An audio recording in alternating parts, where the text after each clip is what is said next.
O outro lado da história. Sempre vendo e revendo, sem medo, aos mitos, verdades e curiosidades sobre o passado. Programa 7.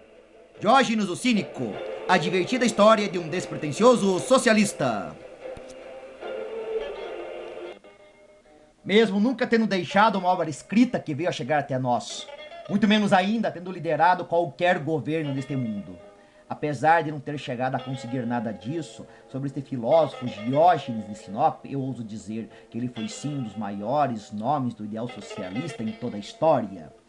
Por mais que ele nunca mesmo tenha tido esta pretensão, tal qual era a sua filosofia de não ter pretensão de nada para nada mesmo.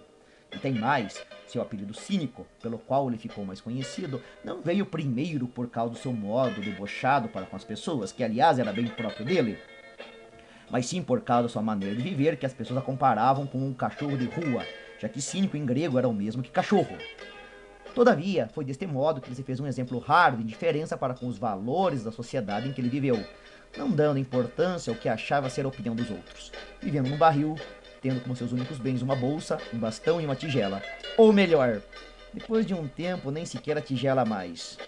Isso porque um dia ele viu uma criança bebendo só com o uso das mãos e ele não pensou duas vezes, descartou a sua vasilha e pronto. Logo, vivendo assim, ele se considerava o homem mais rico do mundo. Mas como? Simples, porque a seu ver ele já tinha tudo o que precisava, já que para ele, no seu entender, não lhe faltava nada se ele não ficasse achando que precisava de mais coisas para viver. Meio ao contrário da maioria das pessoas do seu tempo, infelizes a sempre quererem mais e mais e nunca se realizarem por isso. Como se hoje as pessoas tivessem mudado tanto, tá? Até parece.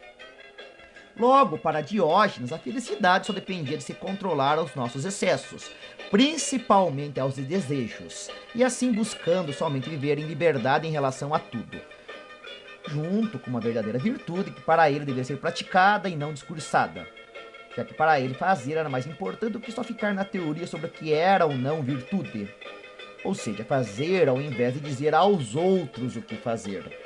Deste modo, então, creio que já é possível vermos mais detalhadamente algumas das mais incríveis demonstrações de felicidade, simplicidade e desapego que tanto o caracterizaram. Como, por exemplo, ignorar o homem mais poderoso do seu tempo quando ele foi procurar. E quem eu seria? Alexandre o Grande, o imperador máximo de terras em 3 continentes. Isto mesmo. Imagine só se alguma celebridade mundial o procurasse, como talvez o presidente dos Estados Unidos, ou o Papa, um astro pop, tanto faz. O procurando enquanto você estivesse na praia se bronzeando e ele chega até você lhe perguntando o que pode lhe oferecer. O que você quiser, não importasse o que. Mas você lhe dispensa sem dar muita atenção. Sim, foi isso que Diógenes fez quando o governante do maior império de seu tempo, que tanto admirava este sábio, então o procurou ansioso para lhe servir. Encontrando enquanto Diógenes tomava sol dentro do seu barril. Imediatamente ele disse que pedisse o que quisesse. E Diógenes, de modo igual, é direto. Não fique entre mim e o sol. Não tire de mim o que não pode me dar. Desse modo, dando uma bronca que poucos fariam a alguém tão temido e idolatrado na época.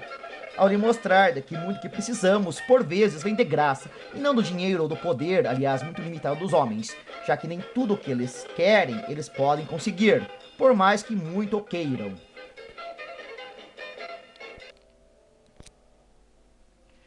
Sendo que em uma outra versão deste mesmo encontro, Diógenes foi logo remexer numa pilha de lixo onde havia ossos de gente.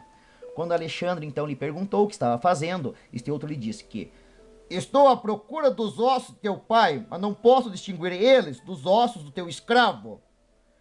Com isso mostrando outra vez como a posição social é mais uma criação de nossos delírios, em negar que todos ao fim iremos para o mesmo destino. Tanto que Alexandre entendeu muito bem o que ele quis dizer, e por isso muito mais se admirou com este grande sábio ao dizer que se eu não fosse Alexandre, eu gostaria de ser Diógenes. E mais, como um bom cínico, no caso, seguidor de sua filosofia, o cinismo, Diógenes não tinha nenhuma paciência para muita teoria, e muito menos para concordar com a maioria só por concordar.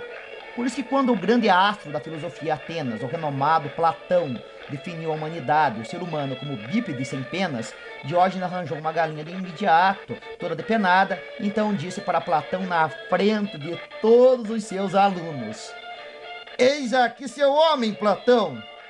Diógenes de imediato ganhou argumento. Os acadêmicos foram forçados a rever a definição do ser humano. Não tinha saída.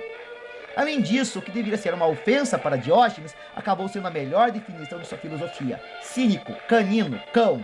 Já que para ele o certo seria ser como os cães, como qualquer animal, vivem o presente sem ansiedade e não possuem as pretensões da filosofia abstrata, ou seja, viver mais e menos blá blá blá. E assim, com a sua postura de desprezo à hierarquia social, ricos e pobres, governantes e governados, seu deboche para com os ditos donos da verdade e sua indiferença ao acúmulo de posses, além de sua visão de que todos são cidadãos do mundo. Ao ter dito que ele era uma criatura do mundo, e não de um estado ou uma cidade em particular. Por tudo isso, Diógenes se fez, sem dúvidas, um despretensioso socialista. Um divertido e despretensioso socialista. Um verdadeiro antecessor da ideia do anarquismo, ideia de um mundo sem regras, sem proibições ou bens exclusivos de uma só pessoa.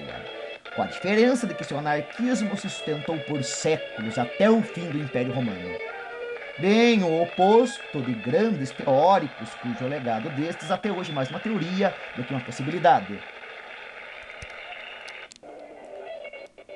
Algo aos que querem ser pensadores disso muitos se perguntarem: será que não é na simplicidade que muito mais se encontra a genialidade?